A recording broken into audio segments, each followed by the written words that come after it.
Hey everybody, welcome back. It's another episode of the Spartan Shadows podcast. I'm one of your hosts, Chris. I'm joined with my co-hosts Zack and Emmett.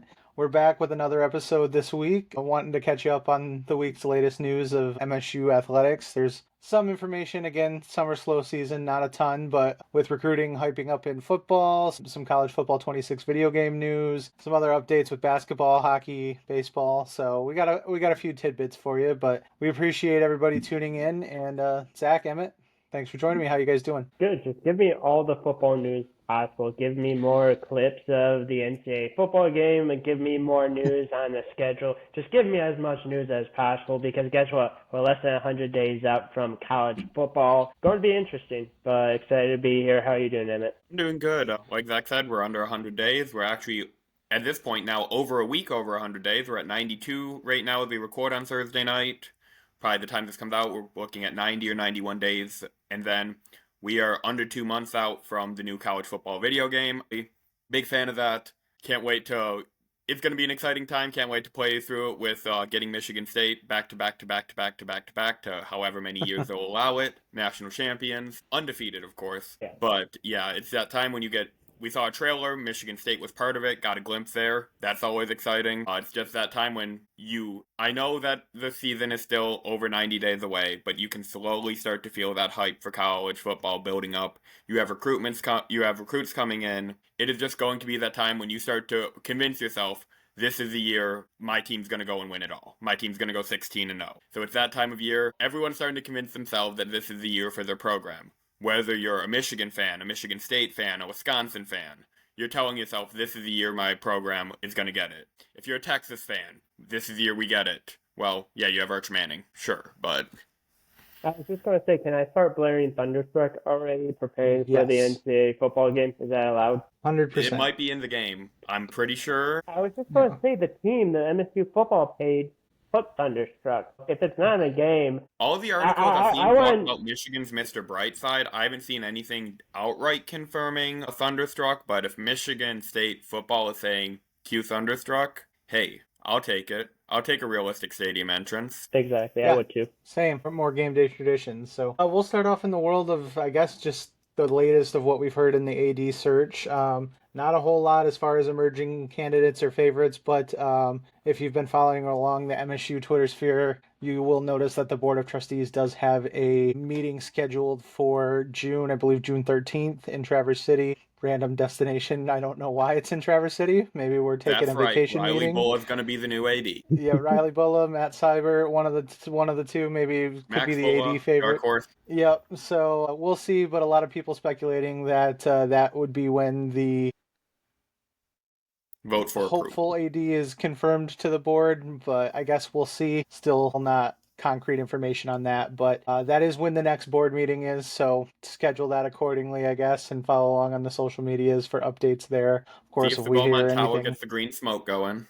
Yep, if we hear anything, we will, of course, let everybody know. But until then, that's kind of all we got. No news, maybe status quo news, I guess. But that's the latest in that department. Moving over to basketball real quick. This is probably the most relevant news we have of the week. For those hoping of that maybe 1% chance, Jase Richardson decided to change his mind and not declare for the NBA draft. That ship has sailed. That dream is now dead. Yesterday was the deadline to pull out of the NBA draft for college players. And unfortunately, Jase did not do that. We said all along it was probably a very unlikely chance he does that because he's been projected a lottery pick or right around a mid-first round pick this entire time. So not really a whole lot of sense for him to come back. But it is official, so tune into the NBA draft. I believe that's also next month. En route for Jase to be selected to maybe your favorite NBA team or in the best possible spot that he can land to make an impact. But congrats to Jase. It's well deserved. You guys wanna touch on that? It's just a matter. Oh, Go ahead. it's just a matter of Jace's measurements were not the sure they weren't the best, but his tape during the combine and scout week and everything did nothing to dissuade teams that okay, sure maybe he's an inch or two or three shorter than what we want, but at the same time, look at the tape, look at his production, 42% from three. This is a kid that, and he's young. This is a kid that we can build around. So you didn't see him sliding out of the first or anything on mock drafts. So it was going to be hard to really build the case of don't go for Jase Richardson, he's too short. So, unsurprisingly, he stayed in the draft. Even after the measurements, I was still saying my confidence in him coming back was in the fractions of a percent. I was never even full on ready to commit to the 1%. I was saying it's in the fractions. Unsurprisingly, he's going to go and get that NBA dream.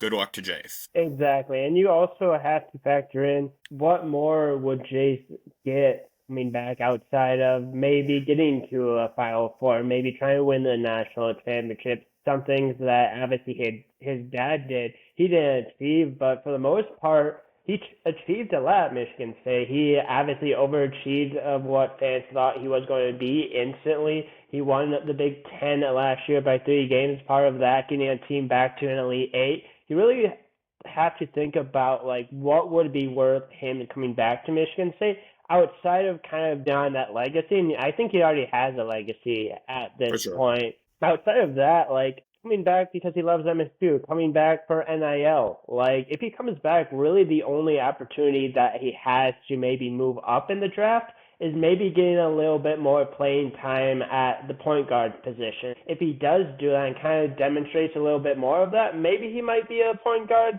in the NBA. Maybe teams are kind of drafted in there and maybe he might move up a little bit. But for him, it honestly doesn't really make sense because guess what? He's going to be a year older next year if he did come back to Michigan State. It also means he's going to get that hopefully huge contract a year later. If you're a really big time guy that is going to be going to the lottery or near the lottery, you want to kind of get to that big time contract as soon as possible. Sure. And if you really can't move up that much further and you're going to be a year older, and some could argue that maybe next year's draft is even better than it is this year. It doesn't really make sense for Jase Richardson to come back. Obviously, I think all of us on here, I think any MSU fan ever would say, we'd love Jase to come back. Come on back. Let's pay him millions of dollars in NIL. I don't know if that's exactly how MSU works. Obviously, MSU pays the guys appropriate that are in the program. I think that's kind of well known. But overall, this just kind of makes sense for Jase. And like you said, Emmett, it's one of those things that you just say, hey, thank you so much for your time. We're going to have all these memories. Absolutely, please come back, but just go ball out in the NBA, and I think he's going to be a guy. For sure, and he's not going to grow like 2 inches or something next year, so he's not going to fix the new drawback for him, which was measurements. He's not going to go and grow 2-3 inches in if he did one last year at Michigan State, so not surprising. Chris and I said during the podcast, if he comes back, he might come back for 2 to 3 years just because he's not going to have that. He's not going to outgrow that measurement concern. But at the same time, he's already putting up a high enough level that there's nothing left to prove really for him. The only thing he could really do is put himself in the 11 jersey in discussion for a jersey retirement, but that's about it. Yeah, it would have all been personal goals to achieve at MSU. And there's nothing wrong with that. And like you said, Zach, maybe NIL matches a number for him that would have, worked better for him for a year or two. But overall, I mean, I think the risk for that is also, what if you come out and you blow your knee out next year? What if you come out and have a down year and your stock tanks? I mean, that's just not, always the best option. And when you're a lottery pick, there's a lot of risk with coming back another year. And I can't ever fault somebody for going to the NBA, fulfilling their professional dreams, and probably getting a heck of a lot of money in a very short amount of time. So not a problem in my eyes for this decision. Yes, it would have been fun for him to come back. It would have made us probably in that national title contender discussion pretty easily. But it is what it is. Kind of, you got a team that's here. Tom Izzo seems pretty confident in his team. I know some of the fandom isn't the most sold on some of the players and some of the transfer, but not many people were sold on this team going into last season either. So let the coaches do what they were, expecting, and let Jase go be happy and fulfill his dreams. So congrats to Jase. One other bit of basketball news: former MSU walk-on and fan favorite Davis Smith, hired by the New Orleans Pelicans front office. He's going to be their basketball operations manager. He was hired along with the new GM down there, Teron Langdon, who, if you're from Michigan, name probably sounds familiar because he was the previous GM of the Pistons. He was hired in New Orleans and will be Yeah, congrats to Davis on landing a front office basketball ops manager. Good to see him represented in getting into the league and continuing his basketball career on the front office side in the NBA. So congrats to him. Anybody want to hit Absolutely. anything on that? Yeah, for sure. Yeah, no, just really happy for him. I think it's obviously a good hire. I think he's going to do great things. Obviously, he has the background of being Michigan State, of kind of having that idea. He also, obviously, his dad has a little bit of familiarity with the NBA as well, so I think he's going to be very successful. Don't necessarily love the Trajan Langdon hire, but this is not that type of podcast. And for any Pistons fan listening, you understand why you might not necessarily love him too much, but won't go into that. But just really happy for him. He deserves it. And I think he's going to be a guy that's going to be around the NBA for long. Yeah, For sure. sorry to all you potential New Orleans Pelicans fans. I don't think we're gonna moonlight as a Pelicans podcast anytime soon, but if we ever change our mind, we'll let you know. Yeah, so one of the cool things that you see with David Smith being and the front office role with the NBA, you see a lot of these Tom Izzo players, while they may not have gone on to the NBA in their playing career or did not have a long NBA playing career, you still see them around in the NBA itself. With you have Matt McQuaid with the Nets, I believe video coordinator, a Foster lawyer, Thomas Kissier was as well. Kissier just got hired by Western Michigan. I believe we touched on that last podcast. And then also you had Tum Tum. He was with, I want to say, the Phoenix Suns a couple years back before starting his coaching career at Bowling Green. So you see these players get to have their opportunity to be in that front office and helping the NBA be the product it is, which is always great to see. Because sure, your favorite player might not have had the long, successful NBA career we all want for our favorites, but they're still in touch with the league, the sport they love, and that's just one of those things. You see a track record of success, well, they might not be able to be that everyday star. They might not all be Draymond Green. At the same time, they still get to be around with that sport they love, which is honestly one of the cool things to see in any level of sports, seeing the players continue to be on coaches or the front office now. Yeah, absolutely. So congrats to Davis. Congrats to Jase. Former Spartan Dogs moving on to the NBA. We'd love to see it. Best of luck in their endeavors there. We'll switch gears quickly over to some football related news. Let's start with we'll go a little out of order here. Let's start with we mentioned the college football video game, College Football 26, coming out. What is it, July 10th, I believe, is the release date. Yep. Probably So released on the 6th coming or up, something. yeah, coming up in just over a month. Those of you who played College Football 25, from all the reviews so far and everything being leaked about 26, is you're going to like it. For those into the video game, only a couple more weeks to go before that gets released and we can all start our MSU dynasties. Some news, it does sound like we kind of alluded this at the top of the show, but MSU submitted for some more game day traditions to be in, including Thunderstruck. Also, Justin Thind was reporting that pretty much all of MSU players on the roster of the current team appeared to have opted in. I know that's what it looked like last year. And then there were some couple of names that got left out due to some technical stuff. From what we've heard, I know the process this year was a lot easier and the stipend was a little bit more, so hopefully that got pretty much all the roster of every player in there. Coaches are involved in this game too, so I believe all the coaching staff's going to be included as well. So exciting news. Really quickly, you guys want to touch on anything about the college football game being released? I'm just excited just because obviously I think 25 was pretty fun. I think there's obviously some things in there that could be better. I think they did fix it, or it seems like they did kind of address some of that stuff, so that's obviously really exciting. And then also you get to play with an older Aiden Childs. You get to play with a year older Nick Marsh. You got You only some have guys. one and done of Velling now. Yeah, you only have one and done of Mr. Zack Velling Velling as well. touchdown, you only get one year of him now. I know, only 1 year, and what's crazy is how good he is in the game. And I know that actually, and I don't know if we were going to talk about it, but there's that ranking of MSU tight ends, I think being like number one in the Big Ten. I forgot exactly who did it, but it was Velling and I know Masunas. I know that Parachek wasn't on there, but I think you could put maybe Parachek if he stays healthy there. So seems like the tight ends are going to be a big draw for Michigan State this year, and I think this game is going to be just demonstrating that. Yeah. So also with the way that College Football 26 is looking, you probably will not see as many issues with Michigan State players not being in on first drop. I remember last year, like the entire tackle room, for example, was not included. A decent amount of the receiver room was not included. A decent amount of that was due to players hitting the portal and then coming back, so their character models were still didn't really get developed because you didn't know if the developers didn't know where those players would end up going before they ultimately transferred back. I believe like Jerron Glover was a main exception last year. Obviously now he might not be on the UNC roster, or since he has his player model developed, it'll be easier to just switch him over on a roster, for example. So this year I think you'll see a lot smoother of a product and a lot more names. You won't see those AI generated names. Whatever Cal Halliday's created character was, Dontari Poe, I want to say. Something like that. You won't be seeing that anymore, hopefully. I know Halliday was the main exception from all season last year.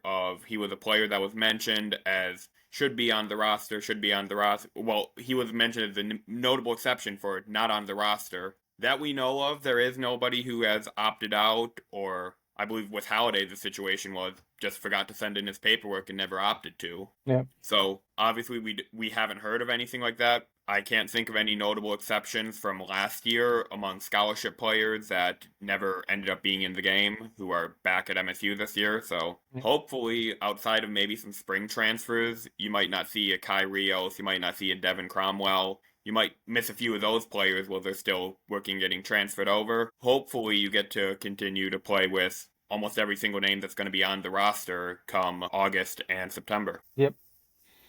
And then to touch on the list, Tony Liebert went through and ranked the entire Big Ten tight end duos, and Michigan State was number one, as Zach alluded to.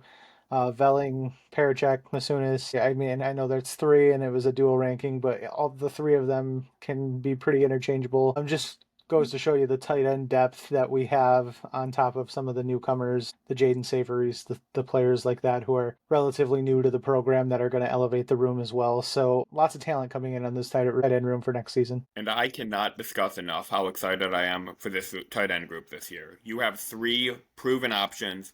You have Wyatt Hook off of a red shirt, Jaden Savory, who has extremely athletic, multi-sport athlete, star. You're going to have a Jackson Wilson, who had game experience last year. I believe he played a couple snaps against Prairie View. You're going to have Charlie Baker off a red shirt, and you also have Kai Rios coming in, who's more of a blocking tight end from the transfer portal. May need that the coaching staff addressed. You'll have to see that. Honestly, Michael Masunas being back, in my opinion, last year, he was the unsung hero through 4 games. He was the best blocking tight end. I think that is the most slept-on piece for players coming back from injury. Yeah. We all know about Chris Phillips and how he looked like he was going to be maybe the best guard, maybe the best lineman on the roster last year. And that's on a team that saw Luke Newman get drafted in the 6th round.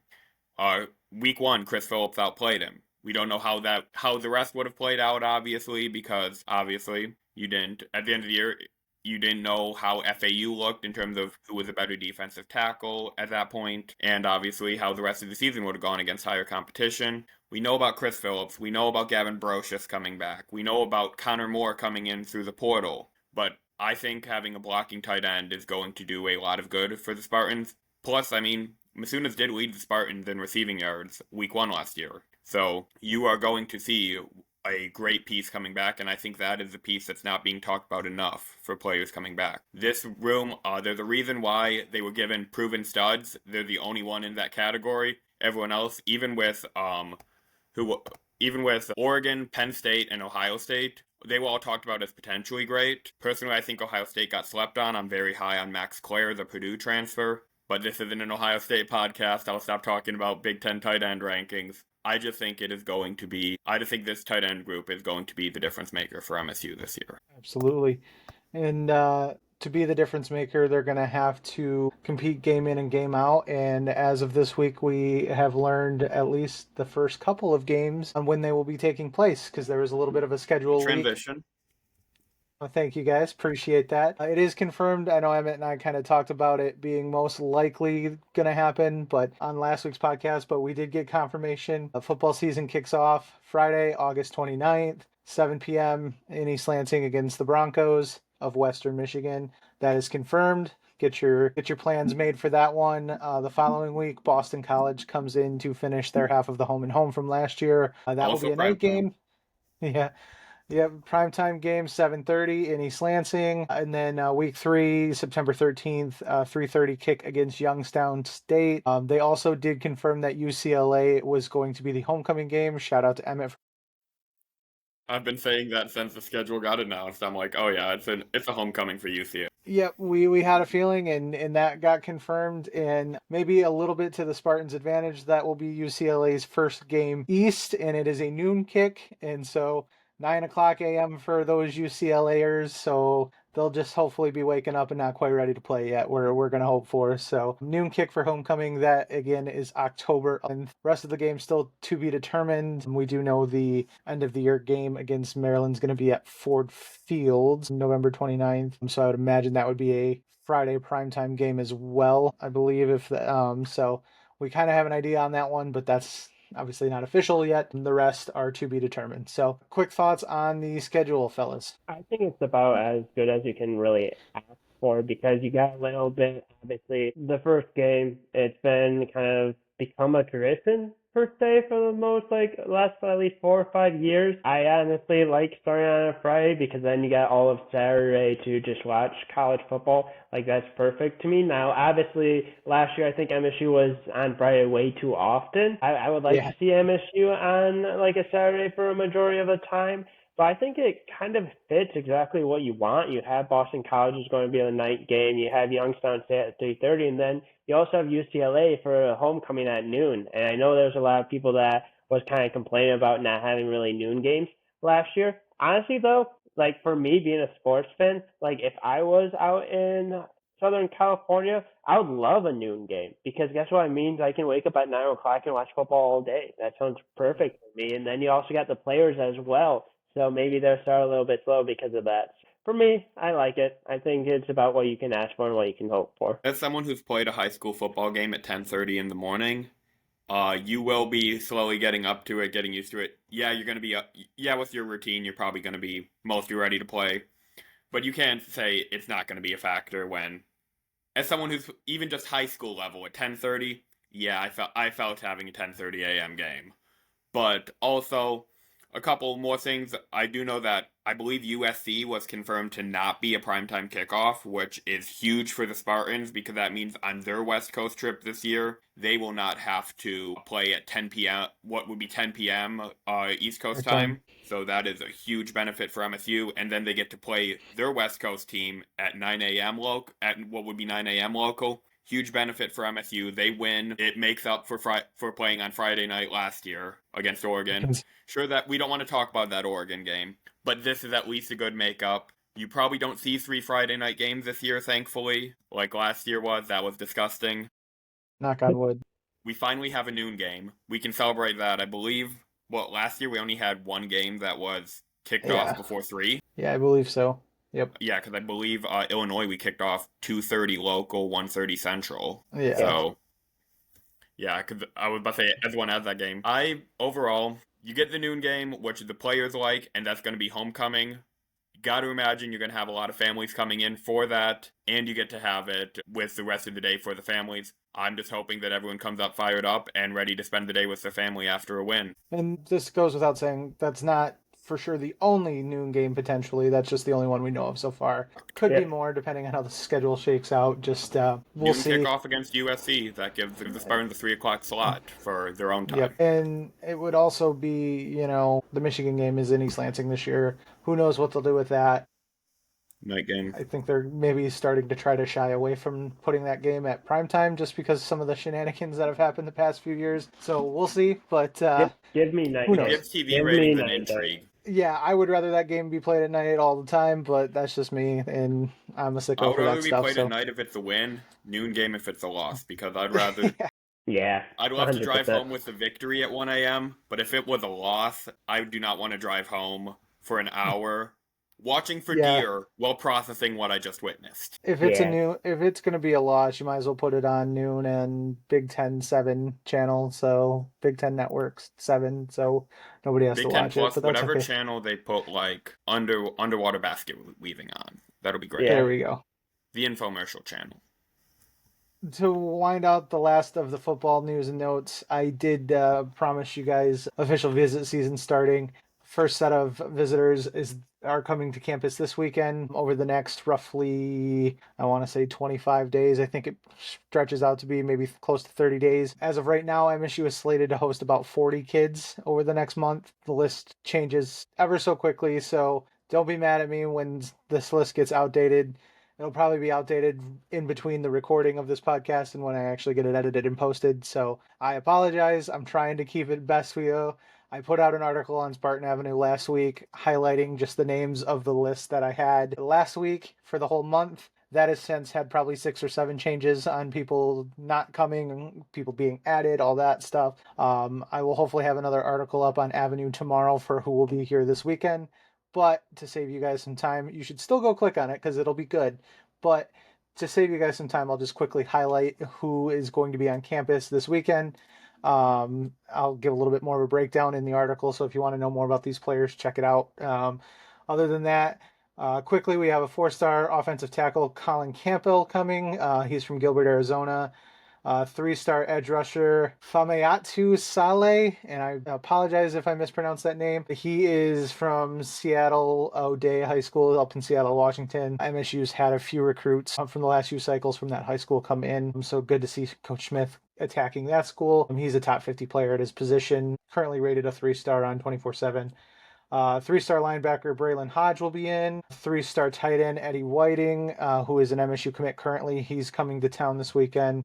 He got 3-star demoted to edge a rusher. 3-star? Yeah, he's a 4 on some. 24/7, I think, still got him a 3. He got the but ratings declined because he went to MSU. Cool.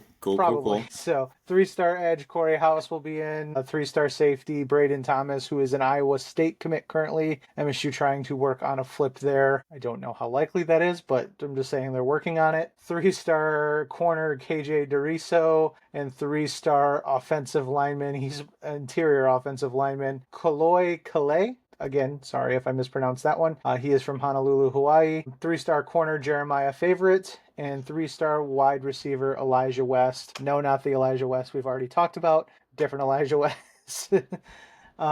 He will be in. He's a 6'2" receiver out of Florida. So that's currently who we have slated coming in this weekend. Again, probably going to change before the official visit season starts. I will try to do my best to update you guys. It's chaos trying to keep these things up to date, so I apologize. Really quickly, guys, any thoughts on the recruits coming in this weekend? Zach, do you want to go first, or do you want me to just tackle it? So you can just tackle it. Okay. So the main thing that I've noticed is it's a lot of position the needs for MSU. You see a lot of that offensive line, a little bit of the safety depth. You saw safety was a priority for Michigan State, especially with the portal. You saw quite a few offers go out. You saw a couple players come in, Tracy Revels and Devin Cromwell. Obviously, those are positions of need that you have for MSU. So I know that the Spartans, like KJ DeRizo, for example, the Spartans were one of, if not the first Power 4 offer for him. So you see a lot of these guys that you hope MSU can be the one to close the deal. I know that West and Favorite, I remember tweeting about them. Overall, they look like some of those players that are going to sneak under the radar, and hopefully MSU can land them before I think they could be breakout candidates at their high schools. As a senior, you can see him blow up to that 3.5, high 3, low 4-star range. And then you see a lot of, just in recruiting trends, you see a lot of the hotbeds for Jonathan Smith. You see a lot of West Coast kids. You see the Hawaiian kids. You see the Courtney Hawkins going after Florida and Texas kids. And you see the Georgia defensive backs. This is a lot of usual recruiting tendencies for Michigan State. And I know that we have one linebacker visit, but you haven't really started hitting those East Coast linebackers, which is what the staff does, but there's more of those coming in upcoming weeks. Yeah, we do have more linebackers coming in future. But that we'll tackle that next podcast. We'll try to have the list for each weekend going. Hopefully we get to talk about a commit at this time next week. That would be the hope. So, yeah, it's just a lot of falling tendencies right now for Michigan State. Obviously, it seems weird to say that about high school recruiting, but the staff seems to have already set tendencies based on year one and where their other offers lie on the table. And being true to their tendency so far, a lot of these players, like Emmett kind of touched on, MSU is one of the first schools to offer or being really considered kind of undervalued recruits and starting to make names for themselves in the cycle. So kudos to the coaching staff for identifying the early talent and trying to be the first ones in on these prospects, because it seems to be a lot of the time you're getting the bigger schools coming in later in the cycle and still offering these kids and saying they want them. So good on the staff for identifying, trying to get them in and maybe get some early commits out of that. Just want to switch over to some pro football news and notes really quickly. A former Spartan, Rocky Lombardi, will be making his first career start this weekend in the UFL for the Michigan Panthers. So he's getting a start this weekend. Congrats to Rocky. And then for all of the former MSU football players that we have highlighted in the past few weeks, signing training camp deals, OTA deals, contracts to 53-man rosters in the NFL. OTAs start for the NFL this week, so anybody signed or as an undrafted free agent or signed to the roster will be starting team activities this week. So congrats to everybody. Not going to go through and name them all again because there was a ton of them, but congratulations to all of them. Hopefully we have some good vibes and some good mojo with you this weekend, and we'll see some former Spartans landing on some NFL rosters come season kickoff. Yep, exactly. Good luck to all of them. Hope it goes well. Yeah, shout out to Rocky Lombardi especially. He gets to be starting at quarterback, and then same team because this is the Michigan Panthers. Defensive end, you got Kenny Willekes. He won't have to worry about Kenny Willekes rushing after him. Willekes will be rushing the quarterback for the other teams. Hopefully Willekes gets, forced fumble recovery. Give Rocky a good, easy field position for his first drive. I'll take that. Yep. Absolutely. So before we close things out, I do want to touch on a bit of hockey news and notes. Congrats to Adam Nightingale. The Coward. Team USA did win the gold medal at the World Championships this past week in Sweden.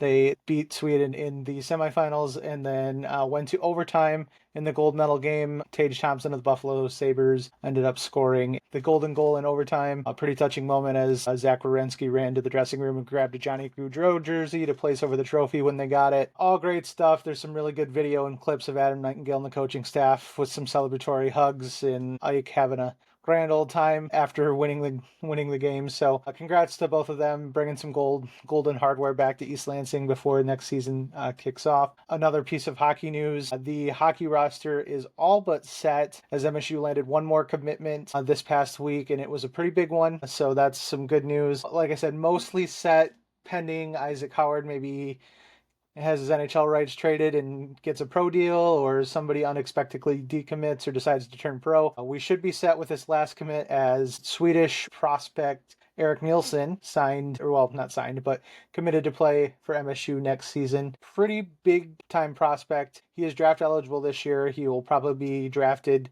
He's sitting around right around that end of first, early second round rankings. NHL draft gets kind of tricky outside the top, 15 to 20 picks. The prospects can kind of blur, and it's really about team preference there. He definitely has the talent to be a first round prospect. You can see him maybe slide to the second round. Just to give you kind of an idea, NHL Central Scouting has him ranked as the 7th overall skater from Europe. For those of you who follow hockey, TSN's Bob McKenzie has him ranked as the 36th overall prospect, and TSN's Craig Button has him 37th. So pretty right around that, end of first, early second for a lot of overall rankings. He's a forward, has pretty decent skills all around. Has a little bit of growing to do, but I think he's last listed as 6 foot, 155 pounds. Will Morlock will be able to get his hands in the strength room and get him to bulk up a little bit, and I think it'll be a pretty beneficial relationship for the Spartans. Just another ton of talent to add to this already loaded roster. You're already starting to see preseason polls for hockey leak out for next year, and there's no surprise the Spartans are ranked number 1 in most of them. I've been talking about it all summer. Boatloads of talent will be showcased at MUN next fall. You should be there if you can, because we're looking at 13, 14 NHL draft prospects, or drafted players, I should say, on the Spartans roster next year, which is insanity. 13, 14 might be low, honestly. It might be more like 15, 16, which is just insane. I remember when I was at MSU, I was excited to see like six players who had the rights with NHL teams. And now you're Yeah, Yeah, talking double that, triple. I'm not triple, but nearing not triple triple. that. close. Yeah, Yeah, I mean, you're really talking on a 25-ish man roster to have 15, 16 NHL drafted prospects or teams that have their rights already spoken for. That's pretty yeah, crazy. We've no, mentioned, the Caden Lindstroms, the Isaac Howards that are high draft picks that are going to be into the NHL someday fairly soon. To the players like Nilson or Shane Van Sage that are going to be drafted this year. Just talent everywhere. So, and that's not even mentioning the best goalie in college hockey. exactly. And if you're an MSU fan and you're ever feeling down, just go on over to hockey. Coach Nightingale has you because everything will be okay. Yes, hockey is riding the MSU athletic ship if it has to by itself. So Maybe. that's all the hockey news we have. Quick baseball note, and I'll let Zach touch on this a little bit more. Spartan ace Joseph Dzierwa, Big Ten pitcher of the year officially. So congrats to Joseph. I know Zach wasn't here last week when we kind of touched on the end of the baseball season, so I'll let him throw a little more baseball content in for you because that's his forte. And I know we were both kind of having some rough text back and forth at the Big Ten tournament game, but staying positive. Congrats to Joseph. Zach, anything you want to add baseball related? Yeah, we won't talk about the Big Ten tournament, how one of those games ended. Definitely won't talk about that. But no, absolutely deserving. I know there's some arguments that can be made for Oregon's ace. The only reason why I say that Joseph Dzierwa deserves it more was one, if you look at the statistics, obviously they're about similar, so you can make an argument back and forth. But guess what? Joseph Dzierwa won the matchup when they faced, so I think that breaks the tiebreaker. But honestly, though, absolutely deserved, and I think you have to give one a full-on credit to Joseph Dzierwa for just how much time he put in to this year. I think one thing that isn't talked enough about is the impact of the weight room, and you saw a difference between what he was last year to what he was this year. Last year, once the game kind of started getting into the later innings, you could kind of see a little bit of a drop of velocity, especially with his fastball.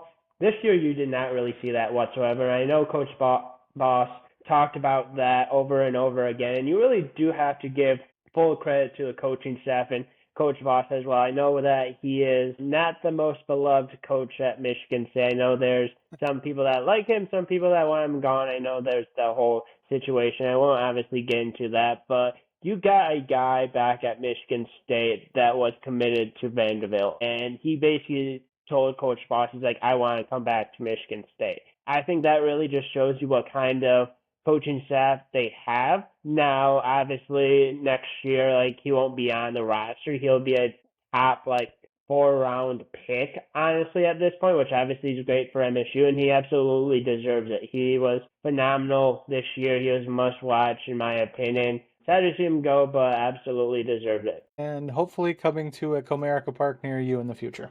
That's I would love that. what I'm probably hoping. distant future, but yeah. I was just going to say the way that the Tigers draft, especially pretty early on, they kind of like to go pretty young. So I'd be kind of Yeah. shocked if Joseph Dzierwa goes to MSU, or sorry, goes to the Tigers. But if he does, would love that. But he's going to be a guy that whoever gets him is going to be a fun guy that he's going to Regardless, get better. He's going to get better. I promise you, this guy's going to get better. he has the tools and the length Absolutely. and everything you would want from an MLB pitcher. 6'8", hello. Yeah, also if you look at his arm angle, like he throws basically across his body, which that in itself is just difficult to hit from. So like he's going to get stronger, but his arm angle is going to be kind of a nightmare for a lot of these guys in the minor league system. He might be coming to Comerica near you as the opposing pitcher. Hopefully you get to see two ace lefties go at it in the future. Tigers, Exactly. Yes. send Scooble, by the way. Thank you. Okay, please. Pay him. Yeah, well that about does it. That's all I had. Anybody want to add any last things before we sign off? I think we're good. I think we covered All right. everything and just excited for football. All right. Well, it's getting to be that time, so we'll close it there. Appreciate everybody tuning in like always. It's fun to have you guys in and interacting with us. Any questions, comments, concerns, throw it in the socials, the YouTube comments, wherever. we'll do our best to answer them. You can always email us. That stuff's always included in the description. And yeah, that's pretty much about it. We appreciate everyone, and we'll be back next week with another episode and some more fun for everybody. So in the meantime, go green.